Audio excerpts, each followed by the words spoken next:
Well, thank you very much, Sabra, and can I first acknowledge the traditional owners of the land and pay my respects to their elders past and present. Can I also acknowledge my parliamentary colleagues in the room and start with Matthias Cormann.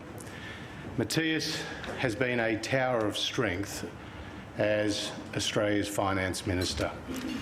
I don't think this country has seen a finer Finance Minister than Matthias Cormann. It's been my great pleasure to work with him on the ERC, first as Assistant Treasurer and now as the Treasurer. His work on the ERC has helped us get the financial firepower that was needed to respond to this crisis. He was always very good at saying no. This year he's been much better at saying yes. But Matthias, a very, very big thank you. Thank you very much.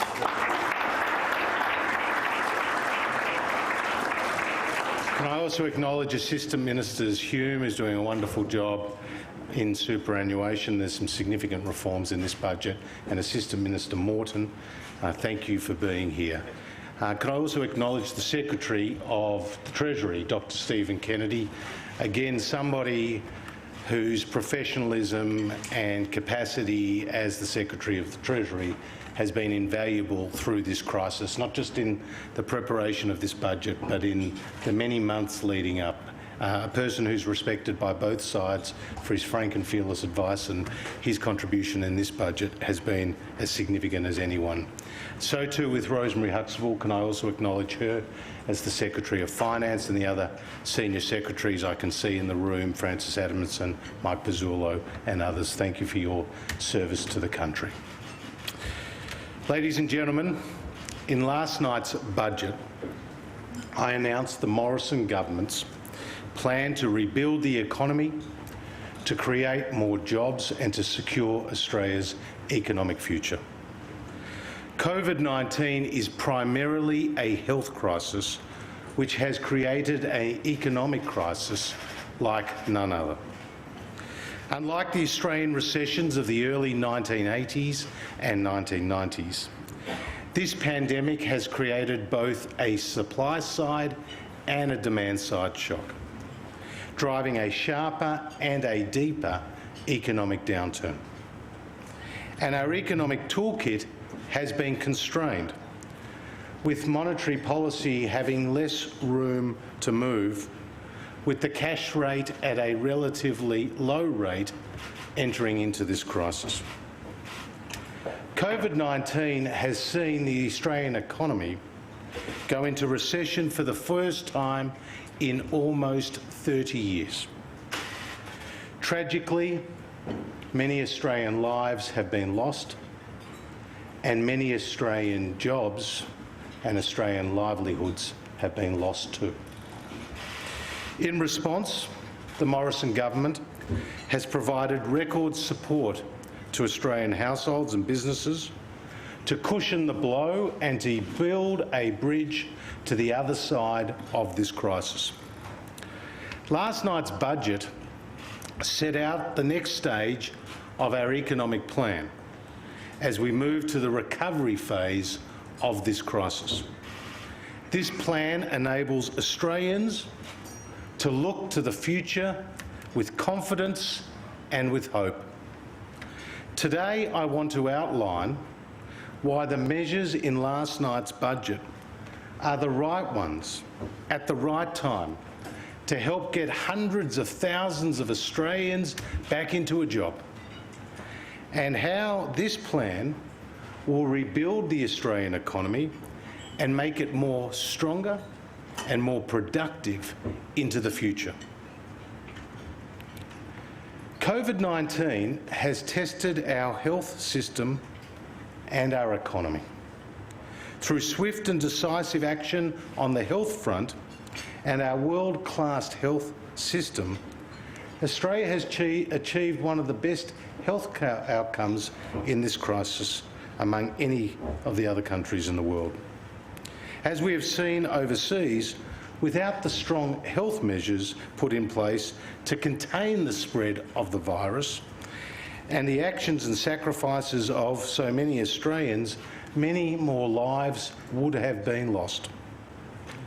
Our economic response to the crisis has also meant that we've avoided the fate of so many other nations, and we have performed better than so many other advanced economies.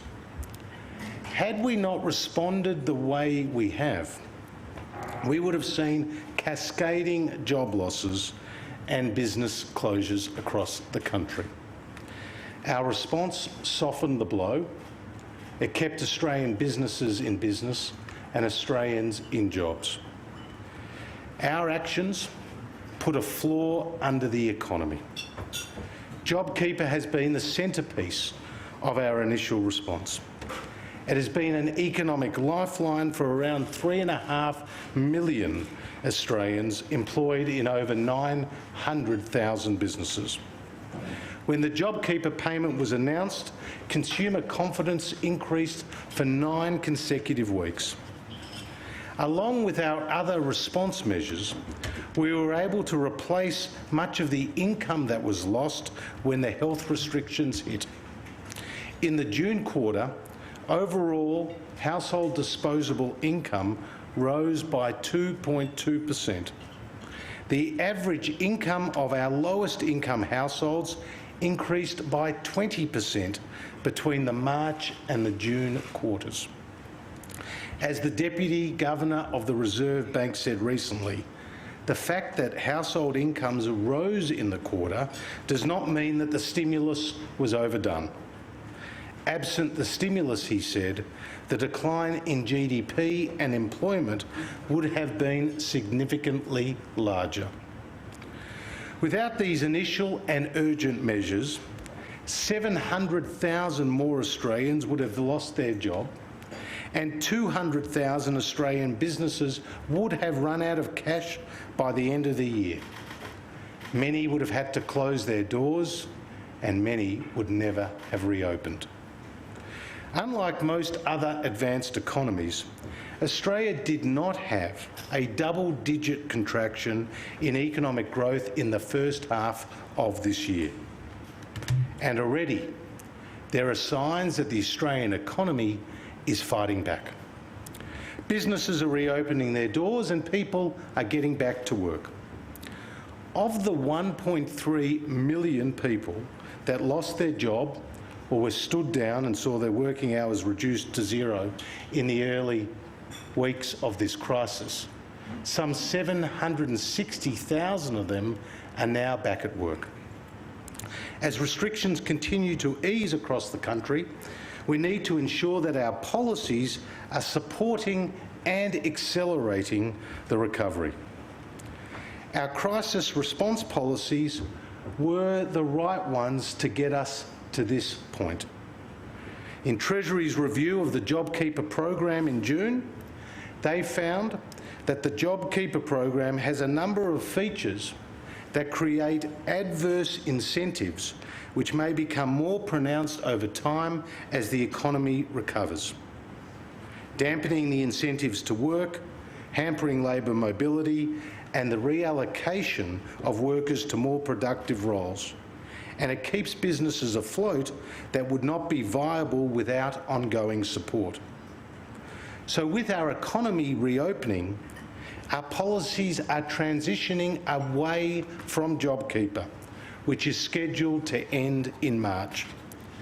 Our policies, as outlined in the budget last night, are designed to get Australians back to work and to rebuild our economy. Last night's budget outlined the next phase of our plan, with just under $100 billion of new COVID-19 health and economic response measures. This government's first, this government's second, this government's third priority is to get Australians back to work. The history of recessions is that unemployment rises rapidly but falls slowly, and that is the lesson of Australia's experience. Following the recession in the 1990s, it took nearly 10 years for the unemployment rate to return to pre-recession levels. For younger Australians, it took a remarkable 15 years. 15 years for young Australians to get back to the employment levels that they were prior to the recession in the 1990s. This time, we are striving to do better. The quicker we get people back to work, the stronger our economic recovery will be. There can be no economic recovery without a jobs recovery, and there can be no budget recovery without a jobs recovery. This is why jobs was the centre of last night's budget. Our economic recovery plan creates jobs in three key ways. First, it grows the economy by continuing to support spending and aggregate demand. Second, it supports businesses, making it easier for them to invest, to innovate and to hire. And third, it provides incentives for Australians to get back into jobs and to take up new opportunities. We are creating jobs by putting more money into the pockets of everyday Australians who can spend that money in their local communities. Household consumption represents more than half of the Australian economy. So we need households to have more money in their pockets and the confidence to spend that money. Our economic recovery plan will see billions of dollars in additional support flow into the pockets of Australian households and families. This will see disposable income continue to remain above pre-COVID levels, even as our temporary crisis support measures are gradually unwound. More than 11 million Australians will directly benefit from $17.8 billion in income tax relief. This is the third year in a row that the government has delivered lower taxes for Australians. We have brought forward stage 2 of our legislated personal income tax plan by 2 years, and we've extended the low and middle income tax offset for an additional year. Australians will receive up to $2,745 for individuals and $5,490 for a couple in tax relief compared to 2017-18. More than 7 million Australians will receive more than $2,000 in tax relief this year as a result of our tax plan. The majority of the benefits for 2021 will go to those on incomes below $90,000. And more money in Australians' pockets means more spending, whether it's spending at your local grocer, at your local mechanic, your local cafe, or a weekend retreat or getaway. More spending means more sales means more jobs. As sales increases in our local businesses, business confidence will improve, and this will encourage them to invest and create more jobs, creating a virtuous cycle across the Australian economy. Treasury estimates that the personal income tax relief from this budget will create an additional 50,000 jobs by the end of 2021-22. And we're providing an additional $2.6 billion for economic support payments totalling $500 in 2 payments to pensioners and a range of other eligible income recipients, including veterans, carers, those on family tax benefits. This will support senior Australians at a particularly challenging time, and it will further support our economic recovery. Secondly, we are creating more jobs by enabling businesses to innovate, to invest, to hire and to grow. For businesses both small and large, the outlook does remain uncertain. Some will be weighing up whether to keep their doors open, make a new investment, or to hold back until the outlook is clearer. Some will be deciding whether to give a school leaver a job and their first start in life. The measures I announced last night are designed to tip the balance in favour of that business hiring a young person.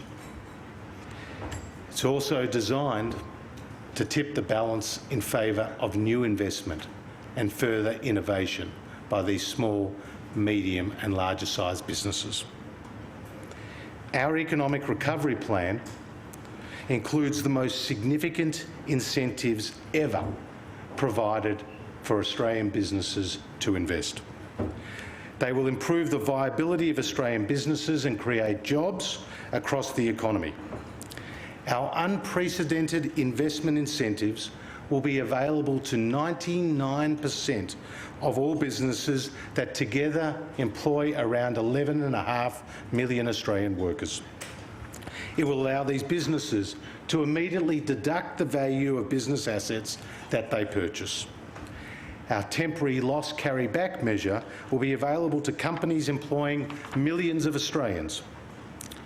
Working together, these incentives will create a powerful driver for businesses to make a positive decision, to bring forward their investment plans, to receive the cash flow support now and to grow their business. As these businesses grow, they will need more Australian workers. Treasury estimates that our business tax incentives will see 50,000 additional workers in a job by 2020-21. At the same time, we're also making it easier for businesses to do business, become more competitive and take advantage of new and emerging opportunities. We're lowering energy costs through our gas-fired recovery package by investing $1.9 billion as well in other new, emerging and renewable technologies. We're providing funding to accelerate the delivery of important transmission projects that lower energy prices and create a more stable grid. We're also cutting red tape to reduce costs and make businesses more dynamic. This includes automatic mutual recognition of occupational licences and registration between states that state and federal governments have been working on for a decade or more, which is now coming to fruition. Faster and improved services for farmers and businesses who export agricultural products. Mandating e-invoicing for Commonwealth agencies, which will then lead states to follow suit, and then we'll see it rolled out across the broader economy. And investing in fast-tracking environmental assessments, not lowering standards, but ensuring that business can undertake these major infrastructure spends in a faster and more effective manner. And our recently announced insolvency reforms, the most significant in 3 decades, will give small businesses that do face difficulties every opportunity to restructure and to keep more workers in place and to stay afloat and see through this crisis. The credit reforms we announced are the most significant too in a decade, and they will remove unnecessary barriers to accessing credit so that consumers can continue to spend and can continue to invest and create jobs. These changes and many, many other changes are all contained in the budget, and they will reduce costs for Australian businesses, encouraging them to hire, to innovate and to grow. Thirdly, we are creating jobs by helping to equip workers with the skills that they need to find work. We have established the $1 billion Jobs Trainer Fund, which will support up to 340,000 additional free or low-fee training places in areas of genuine need to help upskill and to retrain job seekers. The Job Trainer Fund will ensure job seekers of all ages remain engaged and have the opportunity to acquire skills which will help them get a job. At the same time, we do need to do more to help young people as job seekers get into the employment market. Young Australians have been disproportionately affected by this COVID-19 recession. Employment for young Australians remains 8% below its pre-COVID-19 level. And looking more broadly at the labour force, employment is only 3% below. So the lessons from past crises show that young people are often the last in and often the first out of a job. And having put more money into the hands of households and businesses, we need to now make it more attractive for firms to take on new younger workers. And this is precisely what the JobMaker hiring credit is designed to do. It is a crucial part of our economic recovery plan. It will support around 450,000 jobs for young people. By targeting people aged 16 to 35 that have received the job seeker payment, youth allowance or parenting payment for at least one of the previous 3 months, the JobMaker hiring credit will give job seekers a young hand up into a job. And to ensure we are supporting new jobs, employers will face a double-barrel test where they'll have to demonstrate that this young person that they are taking on adds both to their payroll and to their headcount. We're also investing in education, skills and apprenticeships to help young job seekers get into jobs that they want and that the businesses need. Our new boosting apprenticeship wage subsidy will support up to 100,000 new apprentices and trainees by paying 50% of their wages up to a cap of $7,000 a quarter. We're also investing almost $300 million to provide an additional 12,000 undergraduate places at our universities, providing more pathways for young job seekers. By supporting young people back into work sooner, we can avoid the long-term impacts of the scarring in the labour market that we have seen in previous recessions and give them a chance at a better and a brighter future. That is our plan to create the jobs that we need. Growing our economy, supporting businesses and providing incentives to get them into work. This budget shows that our plan will strengthen the Australian economy.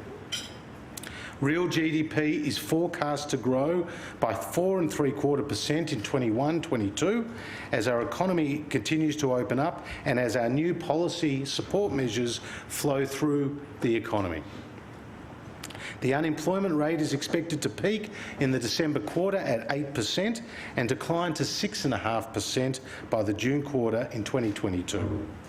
And continue to decline over the forward estimates to reach 5.5% in the June quarter in 2024. Our individual tax, business and labour market measures each help to create more jobs. But working together as a comprehensive plan, their effect on the economy is enhanced. The budget forecasts that almost 950,000 jobs will be created within the next 4 years. I repeat, the budget forecasts that around 950,000 jobs will be created over the next 4 years. And Treasury has estimated, and this is the critical counterfactual, Treasury has estimated that without our policy support, the unemployment rate would have risen and remained at 12% this year and next. The counterfactual is that in the absence of the government support, the unemployment rate would have risen and remained at 12% this year and next. This policy support, however, has come at a substantial fiscal cost. COVID-19 will see our deficit reach $213.7 billion this year. That is the equivalent of 11% of GDP. Net debt will peak at $966 billion, or 44% of GDP, in June 2024. This is a price worth paying to save Australian lives and livelihoods. And this is a price worth paying to put Australia on the path to economic recovery. We face the greatest challenge of our time in responding to COVID-19, and our plan last night is a plan that sets us to rebuild the Australian economy. We owe it to the next generation to ensure a strong economy so that their lives are filled with the same opportunities and the same possibilities that we have enjoyed. But with sound, good economic management, our fiscal position is manageable. Historically low interest rates means that despite the increased debt burden, our interest bill today remains lower than it was in 2018-19. Our debt remains low compared to most other advanced economies. And Australia's net debt as a share of GDP will peak at half of that in the United Kingdom today, and around a third of that it is in the United States. The road ahead will be challenging and the outlook is uncertain. The economic forecasts in the budget are made by Treasury on the best available evidence today, namely that the domestic outbreaks of the virus continue to emerge but are largely contained, such that large-scale lockdowns are avoided and restrictions continue to ease. Domestic borders are assumed to reopen around the end of this year. International travel, including by tourists and international students, is assumed to remain largely closed off until late next year and then gradually return over time. And a vaccine to be available around the end of 2021 is one of the assumptions in the budget. Vaccine or not, the temporary and targeted measures in this budget will create jobs and drive our economy. Vaccine or not, the temporary and targeted measures in this budget will create jobs and drive our economic recovery. We know that the road out of this crisis will be unpredictable. We also know that this budget outlines possible alternative upside and downside scenarios. We are taking nothing for granted. And as we have done throughout this crisis, we will continue to adapt our response as circumstances evolve.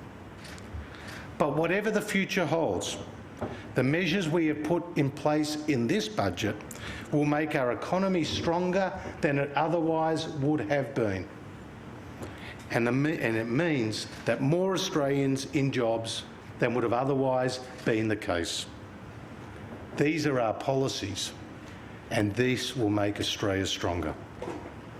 Our recovery plan will create jobs and rebuild the economy, but our measures also have a longer-term purpose. As well as getting Australians back into jobs now, the recovery plan puts in place longer-term structural reforms which will increase the productive capacity of our economy. It will make our economy more dynamic, competitive and resilient. Take our tax plan. We are putting more money into people's pockets now to support the recovery, but we're also reforming the tax system to encourage greater economic participation. In 2024-25, 95% of Australian taxpayers will pay a marginal rate of tax of no more than 30 cents in the dollar. This will provide reward for effort for hard-working Australians and further improve the incentives across the economy. Our unprecedented business tax measures will have an immediate impact on jobs and growth, but they will also modernise and boost our capital stock, allowing businesses to innovate, to lift productivity and foster growth for years to come. Our new investments in training will ensure Australia's workforce has the right mix of skills to support the economy right now, but it will also help us take advantage of the jobs available into the future.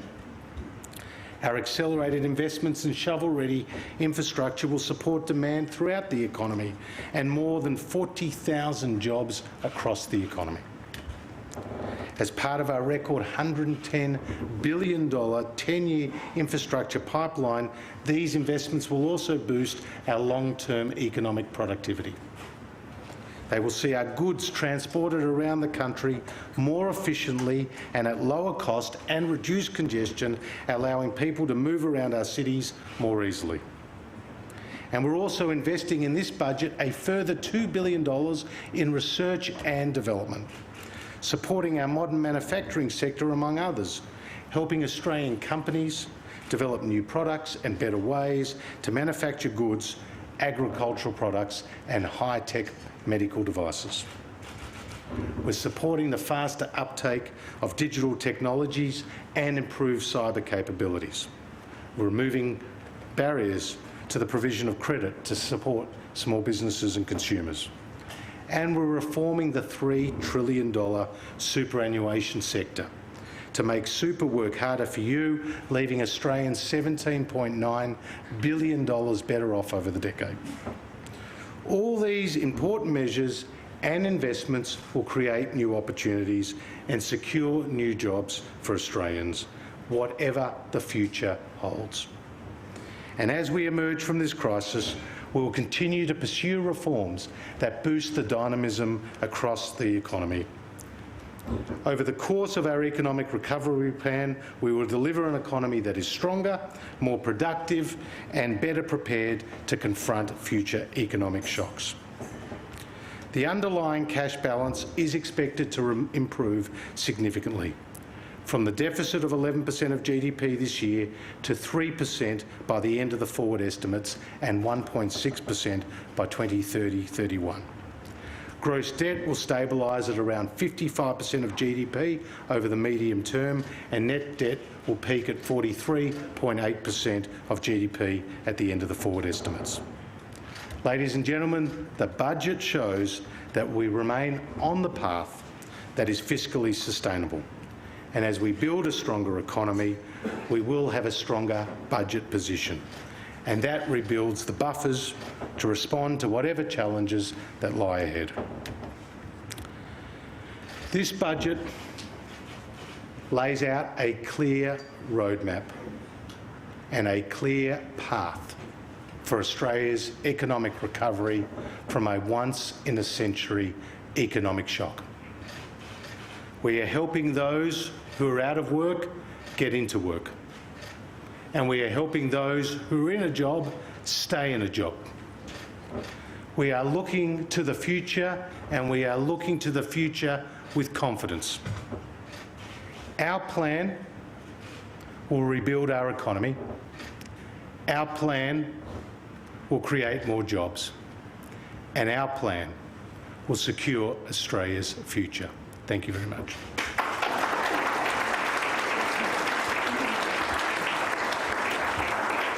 Thank you, Treasurer. I don't know if you've got a Sir Humphrey in your office, but did anyone say of your growth forecast for 21-22, 4.75%? Very courageous, Minister. Well, if you compare it in the budget numbers to the global economy, the global economy is expected to grow by 5% next year. China's expected to grow by 8% next year, and our major trading partners by even more than 5% and closer to 6%. The expectation of our economy growing is obviously based on a number of factors. Firstly, the success that the nation is having today in suppressing the virus and containing outbreaks of new cases. But also, secondly, the measures that we have announced in last night's budget and that we have announced since the COVID crisis begun are driving the recovery and are helping to create jobs. These are unprecedented Sabra responses by the government, an unprecedented use of the balance sheet of the nation to get people back into work. So the combination of the suppression successfully of the virus domestically with the economic support that we are providing is going to drive that economic recovery next year. Bearing in mind that the economy this calendar year is forecast to fall or contract by 3.75%. So in that context, next year's economic recovery is based on the sound understanding by Treasury of what is occurring both domestically and globally. Colleagues, I remind you, long list of people today, shortened amount of time because question time is on today. Please, one question per person. Peter Van Onselen. Peter Van Onselen, Network 10. Treasurer, I'm sure you'll get questions on specifics within the budget. At the heart of the budget is defeating this virus. Donald Trump says we shouldn't be afraid of COVID-19. You once called him a dropkick. What superlative would you use now? Well, I'm going to leave the commentary on other nations' political systems to you, Peter. What I will say is that we take COVID-19 very seriously. It's a deadly virus, and it's taken lives, and it doesn't discriminate between age groups. It doesn't discriminate between race or religion or backgrounds. And that is why we have placed health measures first and foremost in our response, and those health measures have been working as we partner with the states in that response. But it's also left a very significant economic impact, and the measures in this budget are designed to cushion that blow, but also to rebuild for their recovery. The President added to that today on Twitter by comparing it with the flu. Twitter censored the tweet, putting a label on it saying that it possibly was spreading misinformation. Facebook removed it. Is it irresponsible? Well, you won't see Scott Morrison putting out those sort of messages.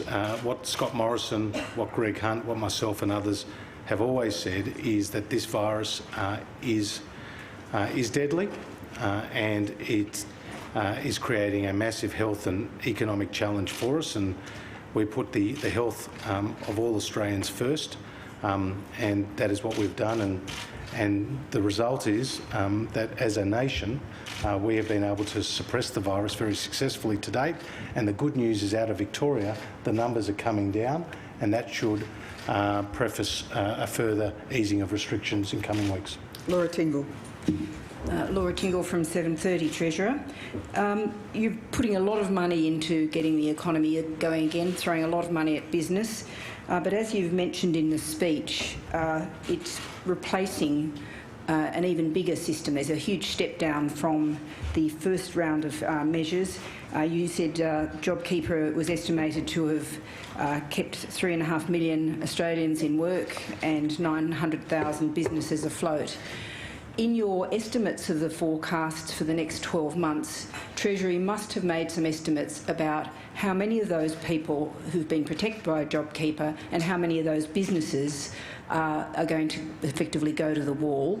What's your estimate of the number of zombie businesses that will be created, and what's your message for those people who look at last night's budget and say there's nothing new and we've got to now close? Well, there will be restructuring across the economy over the course of the next 6 to 12 months. But Treasury's forecast of the unemployment rate, which peaks at around 10% at the end of this year and then goes to 7.25% by mid next year and then falls to 6.5% the year after, 6% after that, and 5.5% by mid 24, is prefaced on the assumption that JobKeeper ends in March. So we very much take into account the end of the JobKeeper program in our forecasts going forward.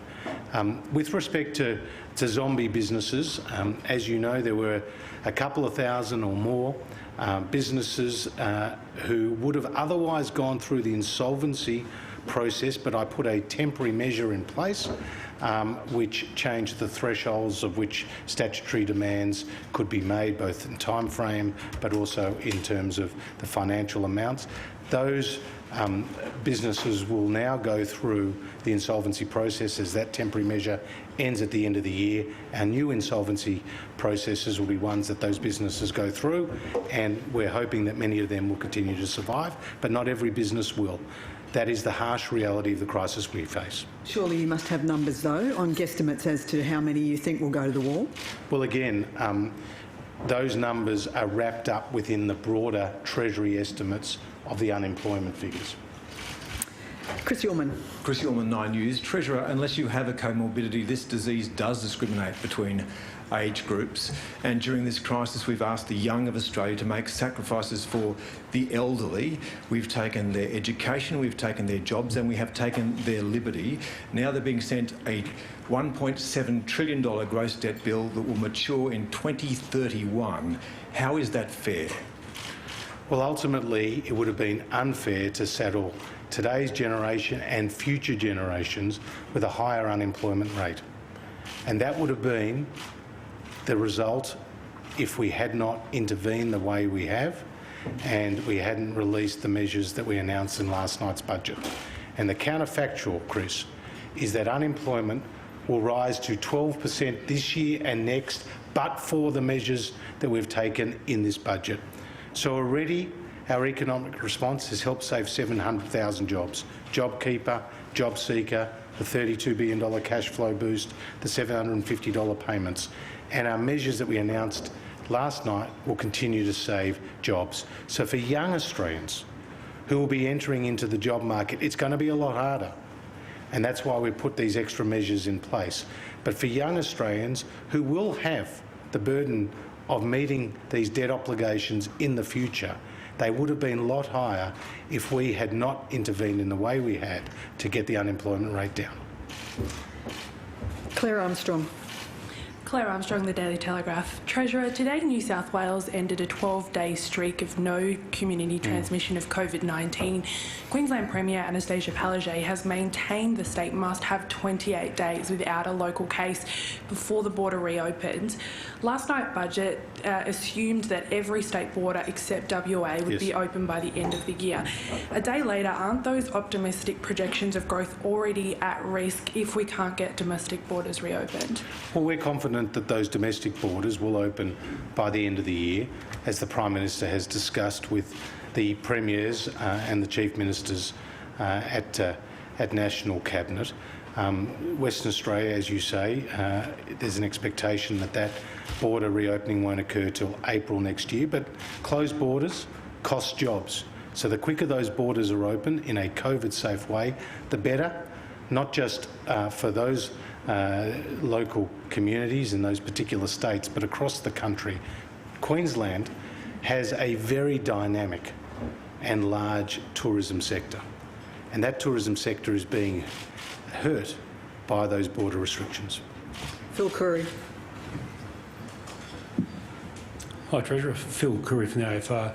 Look, one of the self-described virtues of the budget was a lot of these measures announced will come and go in a matter of years. You'll be able to turn them off as such.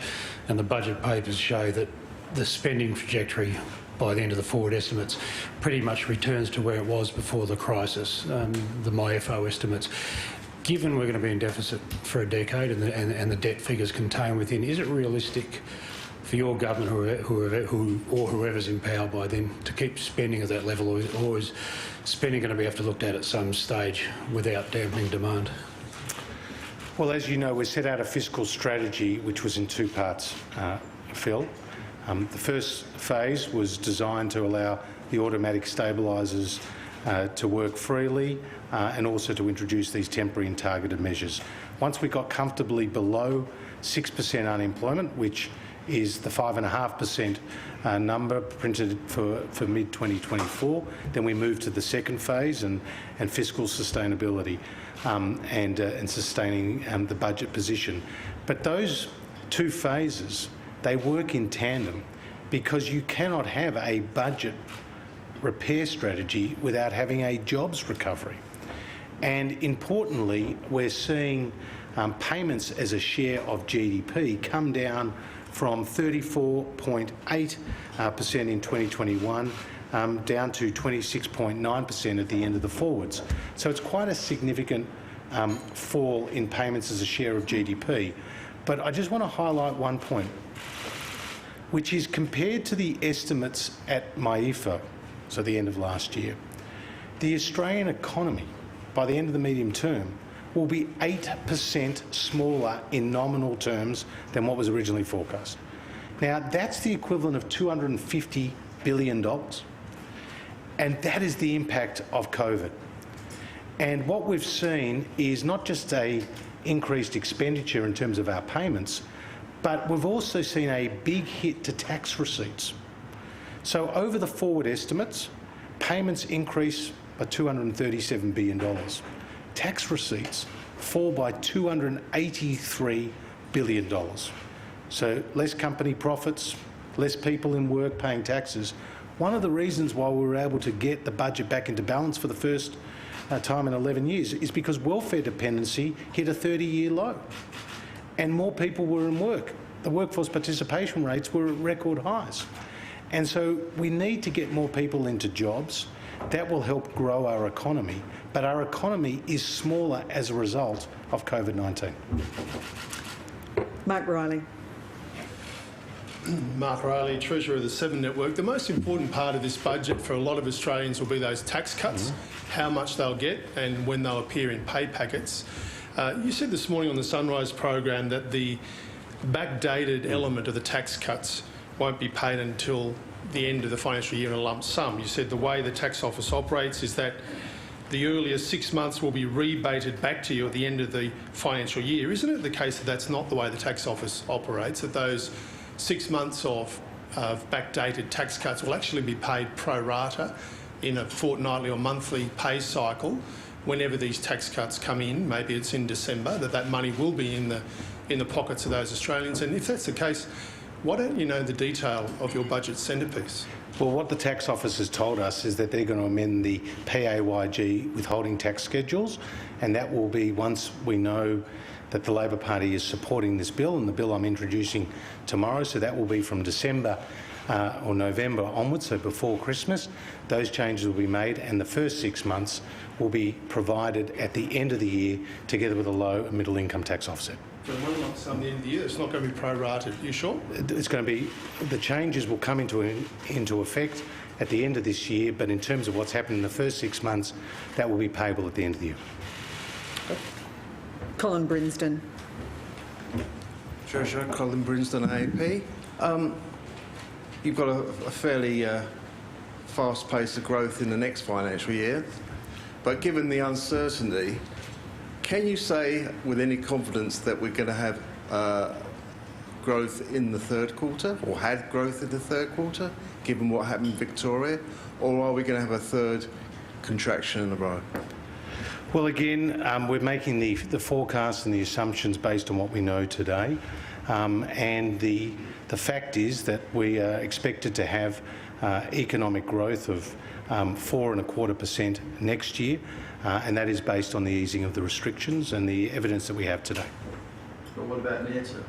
Again, it's based on what the forecasts as they are today.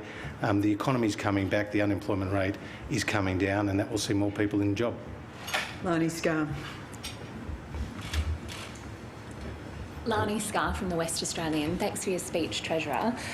Prior to the budget release last night, 1 in 3 economists said that it would be better to delay the tax cuts, bringing them forward, and instead invest in childcare and making that more affordable. Australia is sliding backwards in terms of the educational outcomes.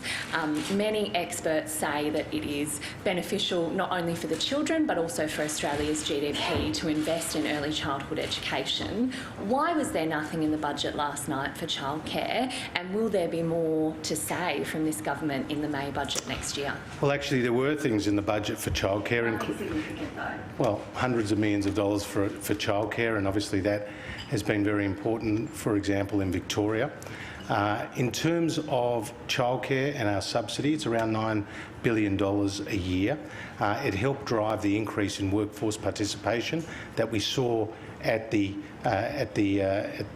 pre-COVID levels. That's been very important. So we're continuing to support childcare in record amounts, and that has been a driver of the workforce participation. So there were initiatives in this budget designed to cushion the blow for parents who have kids through childcare.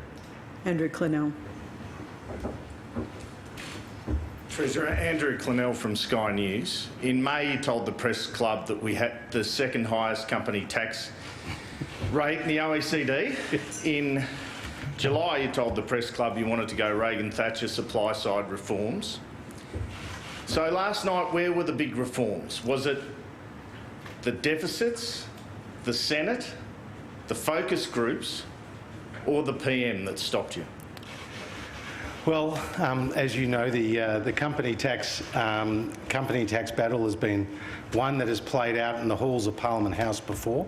We were successful in reducing the company tax rate for small and medium-sized businesses, and that's coming down to 25%, so that's an important reform. With respect to businesses, what we have decided to pursue in this budget is boosting investment incentives, and that has been the critical focus for us, boosting business investment incentives, and that is going to help strengthen the economy in the here and now. So no more company tax cuts in the next budget or whatever? Sorry, you've had your question, Andrew. Andrew Probyn. I won't try and squeeze in two, Sarah, as tempting as it is. Okay. Don't test me.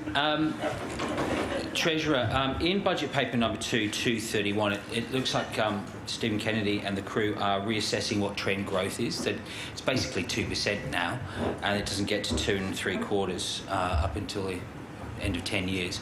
Coupled with the fact that you've got population that's going to be 1 million people fewer than it was expected to be at the end of 2022, is the sad fact that your kids, my kids, are going to be living in a world, in Australia that's poorer, older, and smaller?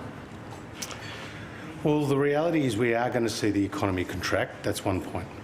The second is because of the health restrictions, we've seen an impact on population. And as you point out, Australia's population growth will be the lowest in more than a century. And net overseas migration will be falling in consecutive years for the first time in 46 years.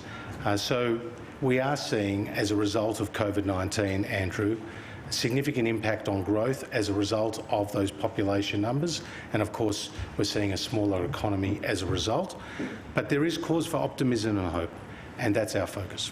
So not poorer, not older? Well, again, the Australian economy will continue to grow. Population growth will come back. The net overseas migration numbers that are printed in the budget after those consecutive years of falls will start to come back as restrictions are eased. So the trends will start to turn around for the economy, but certainly the shock is great. Catherine Murphy.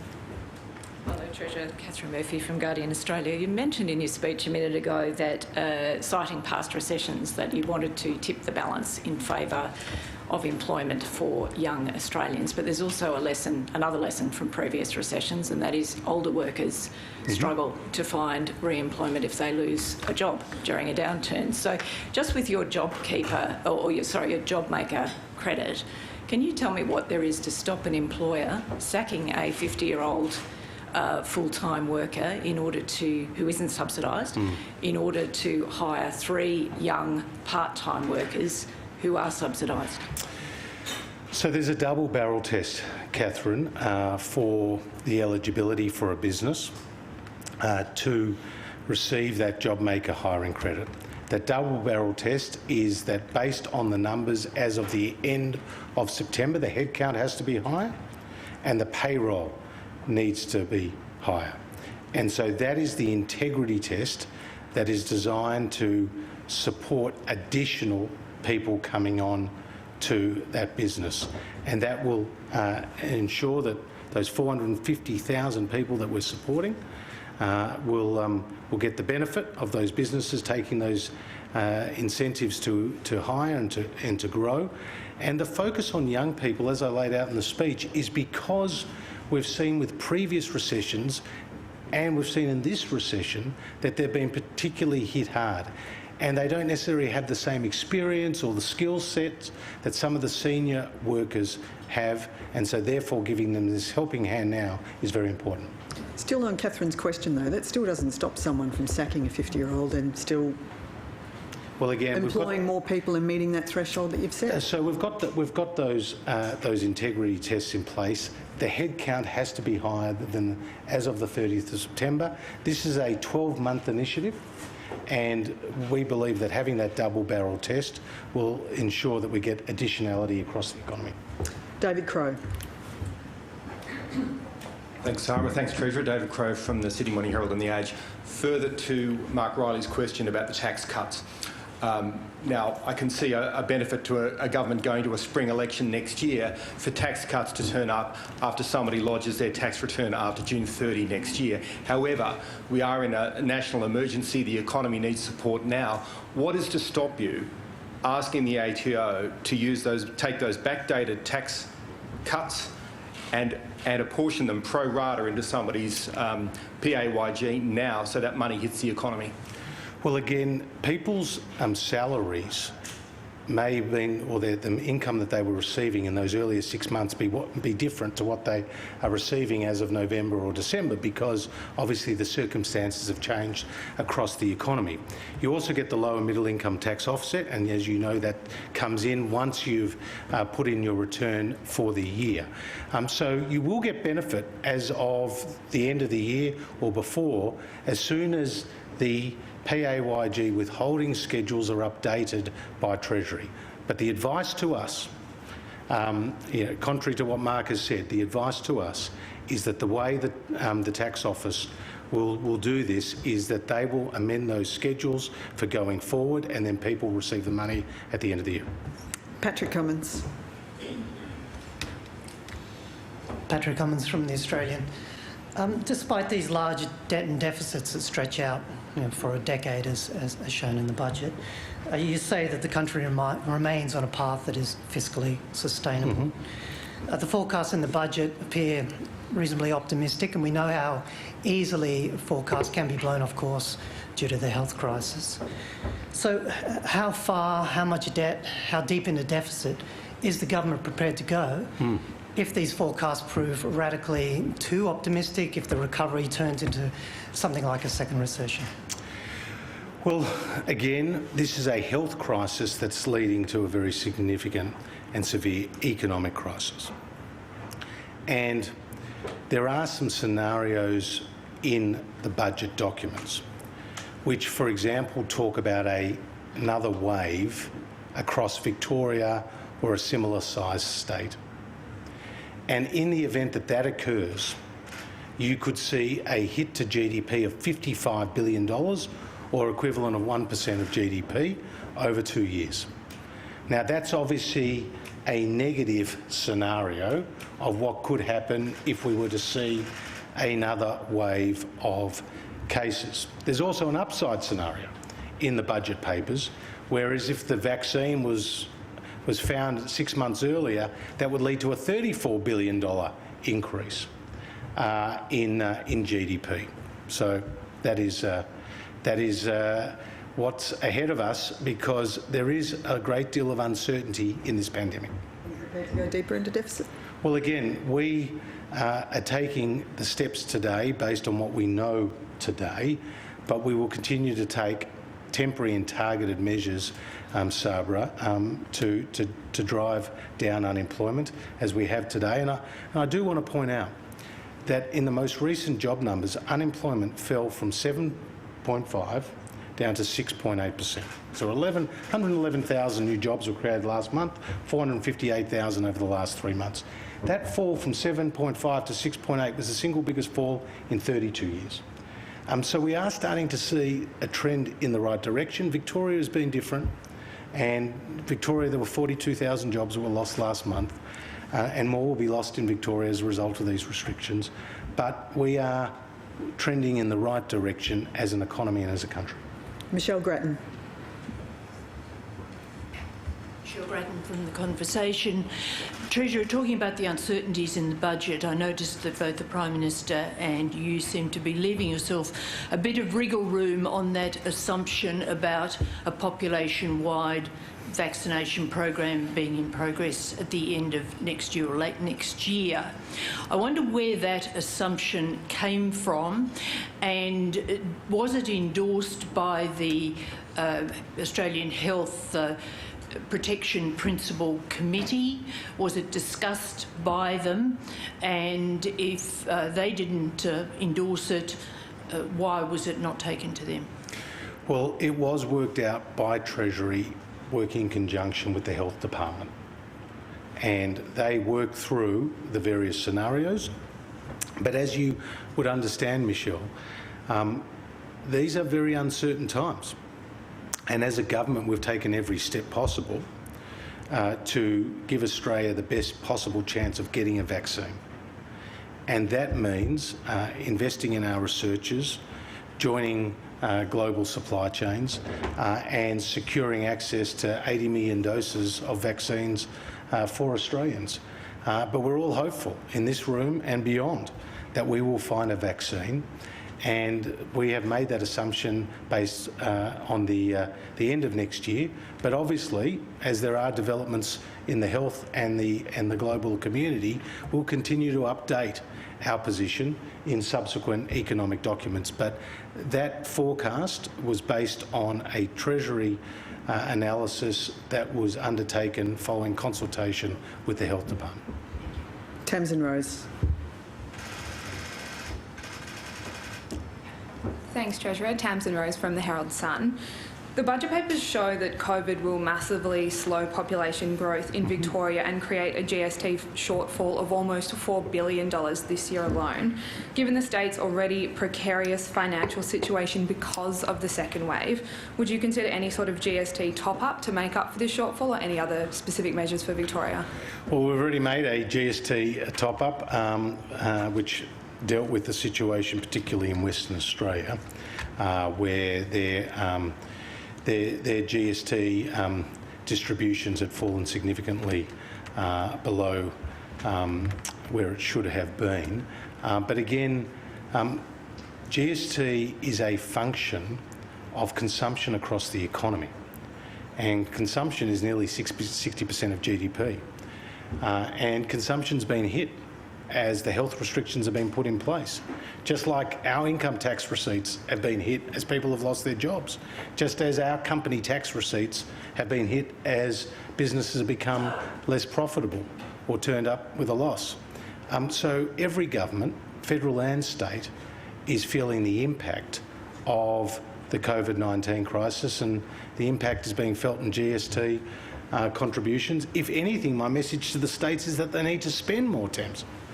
I mean, that was the message of the Governor of the Reserve Bank, Phil Lowe, who said that the states had the capacity to spend an extra $40 billion over the next 2 years, or 2% of GDP. I would ask the states to spend more. Talk in Western Australia of a surplus. I mean, we've just run the biggest deficit. So I would say to all state premiers and all state treasurers who I have a good working relationship with, please dig deep, support your communities, spend more through this crisis, and share some of that burden. Thank you.